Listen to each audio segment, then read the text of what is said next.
দলীয় পতাকা লাগানোকে কেন্দ্র করে বিবাদ, তৃণমূলের গ্রাম পঞ্চায়েত সদস্যের ওপর হামলার অভিযোগ সিপিএম এর বিরুদ্ধে।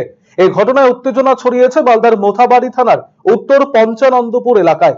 ঘটনায় আহত হয়েছে পঞ্চায়েত সদস্য রথিন সরকার এবং তার বাবা শ্যামল সরকার। এদিন দলীয় পতাকা লাগানোর সময় রথিন সরকারকে সিপিআইএম কর্মী বাপি সরকার বাধা দেয় বলে অভিযোগ। মারধরও করা হয়। গন্ডগোলের জেরে আক্রান্ত হয় তৃণমূলের সদস্য রথিন সরকারের বাবা শ্যামল সরকারও। অন্যদিকে তৃণমূল সদস্যের বিরুদ্ধে পাল্টা মারধরের অভিযোগ এনেছেন আক্রান্ত সিপিএম কর্মী বাপি সরকারও। এই ঘটনায় আক্রান্ত সকলেই মালদা মেডিকেল কলেজ ও হাসপাতালে চিকিৎসাধীন। উভয় পক্ষের অভিযোগের পরিপ্রেক্ষিতে গোটা ঘটনার তদন্ত শুরু করেছে মোথাবাড়ি থানার পুলিশ। ঘটনা হয়েছে গতকাল আমি সকালবেলা আমি আমার দলের ফ্ল্যাগ টাঙাই আমার গলিতে। সেই পরিপ্রেক্ষিতে যখন থেকে ফ্ল্যাগ টাঙাই তখন থেকে বাপি সরকার, ওর ভাই টনিক সরকার, ওদের ফ্যামিলিতে এর বিরোধিতা করে। আমি কর্ণপাত না করে আমি কিন্তু ফ্ল্যাগ রীতিমতো টাঙিয়ে দিই আমার গলিটাকে।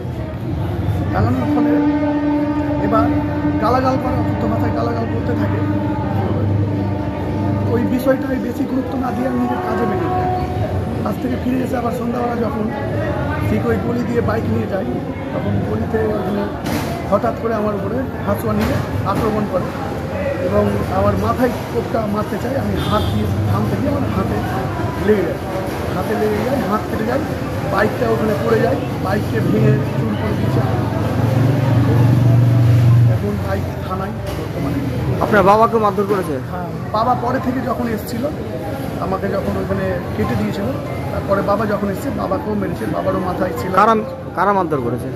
মারধর করেছে ওরা সিপিএম করে, দীর্ঘদিন ধরে সিপিএম করে। ওর বাড়ির সামনে এখনও আপনি যদি যান দেখতে পাবেন ফ্ল্যাগ টাঙানোই আছে।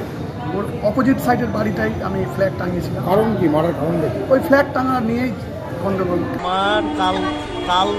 গতকালকে আমার ভাই বাজার করতে বেরোচ্ছিল, গাড়ি ধরে আক্রমণ করে বাড়িতে যেয়ে মার দিল। আমি দোকানে ছিলাম, দোকান থেকে এনে আমি গেটের কাছে দাঁড়িয়েছি, ওরা 7-8 জন নিয়ে যেয়ে আমাকে প্রচুর হারে মার দেয়। ও হচ্ছে টিএমসির মেম্বার।